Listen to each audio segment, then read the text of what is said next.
Buenas tardes y bienvenidos a nuestro estudio bíblico para hoy jueves 25 de marzo. Hoy es la fiesta de la Anunciación a la Virgen María. Estamos a 9 meses de la Navidad. Ya hoy celebramos que María quedó embarazada por el poder del Espíritu Santo y que Dios se hizo carne en medio de nuestra historia para redimir a la humanidad. Por lo tanto, nuestra oración de apertura para nuestro estudio, la carta de los Hebreos, será la colecta para la fiesta de la Anunciación. Oremos. Derrama tu gracia en nuestros corazones, oh Señor, para que los que hemos conocido la encarnación de tu Hijo Jesucristo, anunciada por un ángel a María la Virgen, seamos llevados por la cruz y pasión de Cristo a la gloria de su resurrección, quien vive y reina contigo en la unidad del Espíritu Santo, un solo Dios, ahora y por siempre. Amén. Pues muy bien, la semana pasada comenzamos nuestra lectura del 10º capítulo de Hebreos. Y como es un capítulo bastante largo, decidimos dividir el capítulo en dos partes. Hoy continuamos con la segunda parte, que comienza con el versículo 19. Entonces voy a ver que abren sus Biblias a Hebreos capítulo 10, versículo 19, y vamos a estudiar esa segunda parte del capítulo hoy. Hermanos, la sangre que Jesús derramó al morir nos permite ahora tener amistad con Dios y entrar con toda libertad al lugar más santo. Pues cuando Jesús murió, abrió la cortina que nos impedía el paso. Pero ahora Jesús está vivo y por medio de él podemos acercarnos a Dios de un modo nuevo y distinto. Él es nuestro gran sacerdote, encargado del santuario que está en el cielo. Por eso mantengamos una amistad sincera con Dios, teniendo la plena seguridad de que podemos confiar en Él, porque Cristo nos dejó limpios de pecado. Como si nos hubiera lavado con agua pura, ya estamos libres de culpa. Sigamos confiando en que Dios nos salvará. No lo dudemos ni un instante, porque Él cumplirá lo que prometió. Tratemos de ayudarnos unos a otros y de amarnos y de hacer lo bueno. No dejemos de reunirnos como hacen algunos. Al contrario, animémonos cada vez más a seguir confiando en Dios, y más aún cuando ya vemos que se acerca el día en que el Señor juzgará a todo el mundo. Vamos a evaluar un poco ese párrafo, esa sección que acabamos de leer. Primero, lo más importante dice que por la sangre de Cristo podemos entrar en el santuario o lugar más santo, el lugar santísimo, y que por eso también podemos tener amistad con Dios. Es interesante porque plantea algo que se tiene que entender desde el santuario, el templo en Jerusalén, y en el tabernáculo, la tienda de encuentro desde antes. Recuerden que había varias secciones del santuario. Habría pues, el área donde todo el mundo podía alcanzar. Había después lugares donde solo los sacerdotes podían entrar. Y luego el lugar santísimo donde solo el sumo sacerdote pudo entrar. Y siempre hubo una división. Algo que marcaba la diferencia para advertir al pueblo como que no se acercara. En el templo hubo un velo, una cortina que separaba el lugar de acceso a los sacerdotes del lugar santísimo. Y cuenta el Evangelio según San Mateo que cuando Cristo fue crucificado se rompió la tela, se cortó desde arriba hacia abajo, y que eso fue una de esas señales del que hizo Jesús en la cruz. Rompió esa división entre Dios y la humanidad. Desde su encarnación realmente rompe esa barrera entre Dios y la humanidad, pero logra su efecto en la crucifixión, porque es el pecado que nos divide de Dios. Y por tanto, al hacer el sacrificio perfecto por nuestros pecados, destruye esa barrera y ahora sí podemos entrar en un lugar santísimo. Solo que claro, no está hablando del templo en Jerusalén. pocos años después de la muerte de Jesús, quedó destruido el templo. Sin embargo, Jesús está hablando del santuario o el templo verdadero, el santuario celestial. También podemos hablar de ese santuario que es su cuerpo, porque también tenemos instrucciones en los evangelios que el verdadero templo lo está construyendo Jesús en su cuerpo, con nosotros como las piedras vivas y Él como la piedra principal. Pues bien, entonces Jesús ha abierto la cortina, ha roto la división y ya nosotros tenemos acceso a Dios. Podemos entrar delante de Dios con nuestras oraciones, con nuestra adoración, con nuestras alabanzas y Dios nos escuchará porque Jesús nos ha abierto el camino. Y claro, Jesús murió y ahora vive. Entonces, por medio de Él podemos acercarnos a Dios de manera distinta. Podemos entrar como quienes pertenecemos a la familia.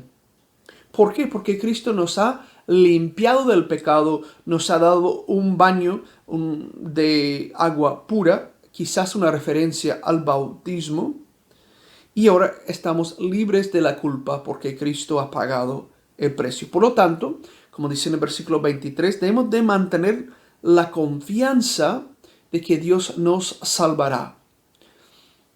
Es algo que nos recuerda que la salvación no es el producto de nuestras obras, sino que es la gracia de Dios. La salvación no depende de si nosotros podemos alcanzar todo, porque no lo podemos por nuestros esfuerzos, sino depende de que recibamos. Depende de que recibamos esa gracia de Dios, esa salvación que Dios nos lleva como don, como algo que nos ofrece desde su bondad y misericordia. Claro, también dice que tenemos que tratar de ayudarnos unos a otros. Es decir, de hacer el bien unos a otros, de ayudarnos. Ese es el compromiso cristiano. El cristiano, bueno, ningún ser humano vive como una isla. Nadie es tan aislado que se diga. Todos vivimos en sociedad, vivimos en comunidad de alguna manera. Estamos todos vinculados y más los que somos hermanos en Jesucristo. Estamos conectados. Tenemos que ayudarnos. Tenemos que honrar esa deuda de amor. Y por eso debemos de amarnos y hacer lo bueno. El versículo 25 tiene una frase interesante. Dice, no dejemos de reunirnos como hacen algunos. Ahora, sobre el último año, en muchos lugares no hemos podido reunirnos. Sencillamente no hemos podido. Pero hemos estado en conexión, hemos vivido como comunidad de las maneras posibles. Nos hemos reunido, aunque sea virtualmente, los domingos y en días festivos, en ocasiones especiales. Hemos compartido ese amor, hemos compartido la oración, hemos compartido la palabra de Dios, aunque no hemos podido entrar en el templo en algunos momentos, pero nos hemos reunido. Pero de lo que está hablando ahora no es qué pasa en una pandemia, está hablando en la vida usual que conocemos. Hay personas que no, yo no voy a ir a la iglesia. ¿Para qué voy a ir a la iglesia? Ya fui a la iglesia mucho, voy a ir a la iglesia otro día. No. Pero ese dice que de reunirnos es parte del compromiso del cristiano. No solo porque es una ley, no solo porque así Dios lo manda, sino porque tiene un valor importante. El valor importante de reunirnos no solo es que vamos a escuchar la palabra de Dios, no solo que vamos a nutrirnos en los sacramentos, sino que sirve para que nos animemos unos a otros. Nos sirve para que podamos aumentar nuestra fe en Dios al recibir los sacramentos, al escuchar la palabra, a orar unos por otros, a compartir la vida como hermanos, como comunidad. Es importante. No podemos dejar de ir a la iglesia solo porque es aburrido ir a la iglesia, o que ya la misa todos los domingos es lo mismo. Pues claro. Las actividades esenciales de la familia también muchas veces son todos los días lo mismo. Hasta a veces la comida. Pero es importante que nos reunamos, es importante que estemos juntos porque es lo que sí hacemos. No solo para amar a Dios, que es importante, sino para amar al prójimo. Porque es en ese encuentro con las personas quienes quizás tengo menos afinidad, que veo que Dios me está trabajando en mi corazón y donde yo puedo trabajar en los corazones de los demás porque Dios está presente en su comunidad. Y claro, dice que tenemos que prepararnos con la fe ahora que estamos esperando el día en que vuelva Jesús. Importante. Vamos a seguir leyendo ahora a partir del versículo 26 y vamos a quizás la sección de 26 al 31. Vamos a ver. Si seguimos pecando después de haber conocido la verdadera enseñanza de Dios, ningún sacrificio podrá hacer que Dios nos perdone. No nos quedaría más remedio que esperar con un miedo terrible el juicio final, que es cuando los enemigos de Dios serán destruidos con fuego ardiente. Si en un juicio dos testigos afirman que alguien ha desobedecido la ley de Moisés, los jueces no le tienen compasión a esta persona y ordenan su muerte. Imagínense entonces el terrible castigo que recibirán los que desprecian al Hijo de Dios y los que dicen que su muerte no sirve para nada. Los que hacen eso insultan al Espíritu de Dios, que los ama, y menosprecian la muerte de Cristo, es decir, el nuevo pacto por medio del cual Dios les perdona sus pecados. Además, como todos sabemos, Dios dijo que Él se vengará de sus enemigos y que los castigará por todo lo malo que han hecho. También dijo que juzgará a su pueblo. Qué terrible debe ser que el Dios de la vida tenga que castigarnos. Vamos a ver ese párrafo, unos párrafos que leímos ahora. Pues si tenemos fe, si nos reunimos, si tenemos acceso a la gracia de Dios en el santuario celestial, dicen, deberíamos dejar de pecar. Es importante que dejemos de pecar. Pues dice que si después de conocer la verdadera enseñanza de Dios, seguimos pecando, ningún sacrificio podrá hacer que Dios nos perdone. Hay que tener mucho cuidado con ese pasaje. Porque algunos, históricamente, aunque son una minoría, han afirmado que, por lo tanto, el que comete cualquier pecado después de su bautismo, por ejemplo, no tiene salvación. El problema es que todos los bautizados, después de su bautismo, pecan. Todos pecamos. Todos, aunque no queremos pecar, siempre vamos a pecar, porque ese es el efecto del pecado en nosotros. San Pablo habla un poco de eso en Romanos 7. Hago lo que no quiero hacer, y eso que no quiero hacer, eso lo hago, afirma el apóstol.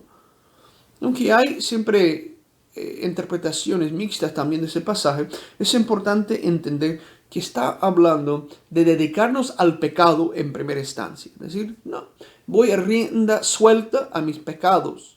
Es decir, al hacerlo estoy negando a lo que Dios ha hecho por mí. Por eso que si nos entregamos al pecado como estilo de vida, si nos damos rienda suelta a esos, digamos, bajos instintos o todo lo que, esas tentaciones de toda clase, el orgullo, el fanatismo distorsionado, el libertinaje que conocemos en todas sus formas, entonces sí, no nos quedaría más remedio que esperar el castigo de Dios. Pero se aclara en lo que sigue que precisamente eso de seguir pecando es negar a Jesús hasta el punto que ya decimos que no sirve de nada su sacrificio. Es el creer el cristianismo sin Jesús. Es negar el valor de la crucifixión y la resurrección de Jesús. De negar que Cristo murió por salvarnos. Precisamente esa tendencia se ve en algunas posturas bien más universalistas. Dicen, no, todos se quedarán salvados, todos somos buenos, nadie ha incurrido en nada. Entonces, ¿para qué? ¿Por qué murió Cristo? Si Cristo no murió para salvarnos, si no logró nuestra salvación en la cruz, no estamos negando el valor de ese sacrificio de Dios. Entonces, ningún otro sacrificio podría restablecer la paz con Dios. Porque si hasta negamos el sacrificio perfecto, ¿qué va a servir cualquier otro sacrificio? No tiene ningún valor. Y por lo tanto, tenemos que tener fe en que Dios nos perdona. Dios nos perdona porque ha prometido perdonar a los que confían en Él y que mostró la verdad de esa promesa en la crucifixión de Jesús, en la pasión de Jesús, lo que vamos a conmemorar en la Semana Santa. Y claro, si negamos el valor del sacrificio de Cristo, entonces estamos blasfemando. Estamos diciendo que todo lo que Dios prometió en los profetas, todo lo que el pueblo de Dios experimentó cuando vio a Jesús, el Hijo de Dios encarnado, si decimos que nada de eso es importante, entonces sí, ya no nos queda remedio más que esperar el castigo. Y claro, dice que el castigo empieza con el pueblo de Dios, con la comunidad de fe. Porque dentro de la comunidad de fe siempre somos un campo mixto. Dentro de la iglesia hay creyentes y no creyentes. Exteriormente todos somos creyentes. Pero hay muchos que no son creyentes, aunque estén en la iglesia, aunque participen en las cosas de la iglesia. Pero ni usted ni yo, por general, los podemos distinguir.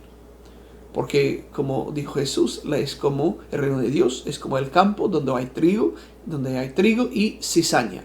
Y cuando van creciendo se ven iguales. Hasta el día de la cosecha, es decir, hasta el juicio final, se sabrá cuál es cuál. Y Dios se encargará de separarlos, no nosotros. Importante también ver eso. Vamos a seguir, versículo 32 en adelante. Recuerden todas las dificultades y los sufrimientos por los que ustedes pasaron al principio, cuando aceptaron la buena noticia. A pesar de eso, nunca dejaron de confiar. A muchos de ustedes, sus enemigos los insultaron y los maltrataron delante de la gente. Y en otras ocasiones, ustedes sufrieron con quienes eran tratados así. También tuvieron ustedes compasión de los que estaban en la cárcel, y con alegría dejaron que las autoridades les quitaran sus pertenencias, porque sabían que en el cielo tienen algo mucho mejor y más duradero. Veamos. Insta a la congregación o las iglesias que recibieron esa carta de los hebreos que recordaran las dificultades y los sufrimientos que habían experimentado. Quizás ya tienen una posición más cómoda, pero en algún momento sufrieron. En algún momento fueron insultados, la gente se burlaba de ellos, perdieron pertenencias, todos perdieron su posición social. ¿Por qué? Porque recibieron el Evangelio de Jesús. Muchas veces cuando nos dedicamos a las cosas de Dios, experimentamos que la gente dice, no, qué extraños, no, ustedes son unos fanáticos, no, qué locos ustedes, ya no sé qué pensar, porque están ya dando mucha seriedad al tema de la fe. Y eso a veces pasa, incluso en lugares, en hogares, en comunidades que dicen que son cristianos. Porque una cosa es exteriormente afirmar, sí, soy un cristiano, creo en Dios. Y lo otro es llegar a otro paso, que es seguir a Jesús. Y eso nos lleva muchas veces a situaciones incómodas, de roces con los demás. Jesús lo había advertido, no debe ser nada novedoso para nosotros. Pero también cuando recibieron el mensaje de Jesús, cuando recibieron las buenas noticias, tuvieron compasión de los demás. Visitaron a los que estaban en la cárcel. Tuvieron esa empatía con los que están sufriendo en el mundo. Eso también debe ser algo que se nota en los cristianos, los seguidores de Jesús. Tenemos compasión por los demás. Queremos ayudar a los que están sufriendo injustamente. Incluso tener compasión de los que sufren quizás por decisiones propias, pero que están sufriendo. Tenemos que tener compasión. Claro, tenemos que mantener orden, tenemos que afirmar siempre lo que es bueno, tenemos que permitir que se castigue la criminalidad, pero tenemos que tener compasión. No podemos ser totalmente y solamente interesados en castigar, tenemos que también tener compasión. Vamos así. Versículo 35. Por eso no dejen de confiar en Dios, porque sólo así recibirán un gran premio. Sean fuertes y por ningún motivo dejen de confiar en Él cuando estén sufriendo, para que sí puedan hacer lo que Dios quiere y reciban lo que Él les ha prometido. Pues Dios dice en la Biblia: muy pronto llegará el que tiene que venir y no tarda. Los que me son fieles en todo y confían en mí vivirán para siempre. Pero si dejan de serme fieles, no estaré contentos con ellos. Gracias a Dios, nosotros no somos de los que dejan de ser fieles y acaban siendo castigados, sino que somos de los que reciben la salvación por confiar en Dios. Importante esa exhortación. Aunque estemos sufriendo, tenemos que confiar en Dios. El sufrimiento provoca la tentación de dudar de Dios, de desconfiar en Dios. Pero cuando tenemos esa fe, cuando tenemos esa presencia del Espíritu Santo, podemos reafirmar nuestra fe en medio de dolor. Aun cuando percibimos la ausencia de Dios, porque Dios realmente nunca está ausente. Quizás esté silencioso, quizás está pidiendo a gritos con el dolor que le escuchemos, que le hagamos caso, que nos transformemos, que tengamos compasión de los demás. ¿Cuánto aprendizaje hay en el sufrimiento? Pero el sufrimiento debe de llamarnos a confiar más en Dios. Y dice, gracias a Dios, no somos de los que dejan de ser fieles y acaban siendo castigados, sino de los que reciben la salvación por tener fe. Es decir, el autor de Hebreos confía de que usted y yo seamos personas de fe, que no dejemos de confiar en Dios. Y por eso, si no dejamos de confiar en Dios, entonces podemos tener la confianza de que recibiremos la salvación que Dios nos ha prometido. Pero claro, si abandonamos a Cristo, si no valoramos su sacrificio por nosotros, si no entramos al santuario que Él ha abierto para nosotros, pues de nada sirve para nosotros. E igualmente quedaremos castigados, quedaremos muertos en nuestros pecados, quedaremos separados de Dios y de los demás, pero porque queremos. No porque Dios no nos ha extendido la mano. Es importante entenderlo. Hay que tener fe, hay que confiar en Dios como confiamos en nuestro mejor amigo. Tenemos que confiar en Dios como confiamos en los que más nos aman. Tenemos que confiar en Dios como en un buen papá que nos protege, que nos cuida, que nos provee todo. Yo espero que ese estudio de la segunda parte, capítulo 10 de la carta a los Hebreos, nos haya exhortado e instado a tener esa fe, de confiar en Dios, de confiar en su Hijo Jesús, de tener esa presencia del Espíritu Santo que nos ilumina y que nos inspira siempre. Ahora vamos a terminar el estudio con oración. Antes de concluir, sin embargo, quiero recordarles que el próximo jueves no tendremos el estudio bíblico, porque a la misma hora del estudio tendremos el oficio de Jueves Santo en línea.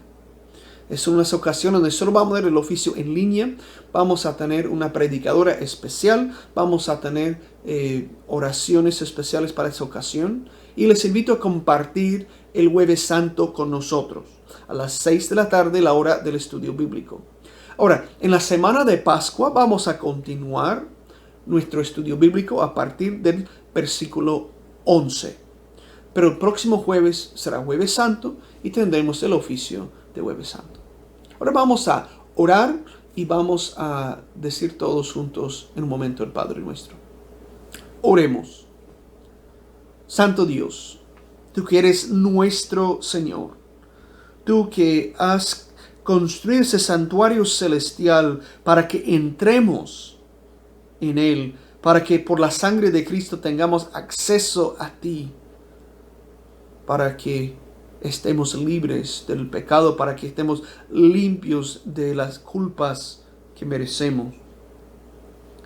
Danos esa fe, danos esa confianza de poder acercarnos a ti y clamarte, no solo por nuestro perdón, sino también por las necesidades de todo el mundo, por los enfermos, por los vulnerables, por los encarcelados, por los que están de luto.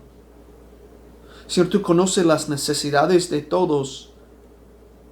Provee como es mejor para nosotros, Señor. Provee lo que necesitamos, tu gracia, tu consuelo, tu paz, tu perdón. Y no solo danos esa confianza de poder entrar y pedirte, Señor, sino también inspíranos a alabarte, honrarte, adorarte como es necesario. Porque tú mereces toda nuestra adoración, toda nuestra gloria. Porque tú eres nuestro Dios. Tú eres el único Dios verdadero del universo. Y has hecho todo por nosotros. Haz que hagamos todo por ti, Señor. Y como tu Hijo, nuestro sumo sacerdote, nos ha enseñado, elevamos nuestra plegaria diciendo: Padre nuestro, que estás en el cielo, santificado sea tu nombre. Venga tu reino. Hágase tu voluntad en la tierra como en el cielo. Danos nuestro pan de cada día. Perdona nuestras ofensas, como también nosotros perdonamos a los que nos ofenden. No nos dejes caer en tentación, y líbranos del mal, porque tuyo es el reino, tuyo es el poder, y tuya es la gloria, ahora y por siempre. Amén. Muchas gracias por su tiempo. Que Dios lo bendiga. Y les invito a participar en los actos de la Semana Santa la próxima semana. El domingo es Domingo de Ramos. El martes tendremos un devocional especial en línea. El jueves, Jueves Santo en línea. El Viernes Santo en persona y en línea. Y el Domingo de Resurrección también. Entonces, que estén pendientes y ojalá podamos compartir ese tiempo tan importante en el calendario cristiano, todos juntos, con la Iglesia Episcopal San Jorge. Buenas tardes.